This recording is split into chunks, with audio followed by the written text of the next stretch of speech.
এমন সময় আসতে পারে যখন আপনি চাইলেও এলআইসি আপনাকে বীমা পলিসি দেবে না। হ্যাঁ, আমি ঠিকই বলছি, আপনি চাইলেও এলআইসি আপনাকে বীমা পলিসি দেবে না।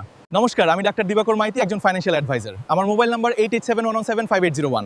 আপনি চাইছেন বীমা পলিসি পরে নেব কিংবা নেব না, আপনার জানা দরকার।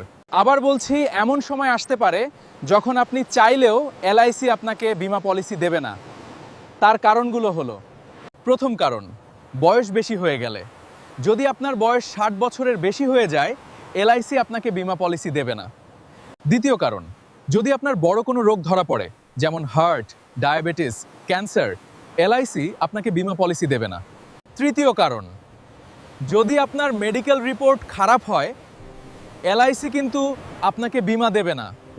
চতুর্থ কারণ, যদি আপনার ইনকাম প্রুফ ঠিক না থাকলে অথবা ভোটার কার্ড, আধার কার্ড মানে কাগজপত্র গন্ডগোল থাকলে এলআইসি আপনাকে বীমা পলিসি দেবে না।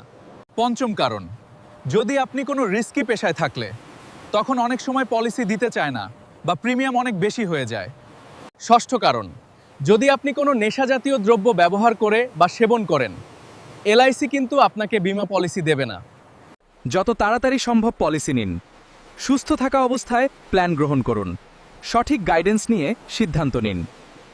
এরকম বীমা সংক্রান্ত ইনফরমেটিভ ভিডিও পেতে চ্যানেলটি সাবস্ক্রাইব করে রাখবেন। আপনাকে অসংখ্য অসংখ্য ধন্যবাদ।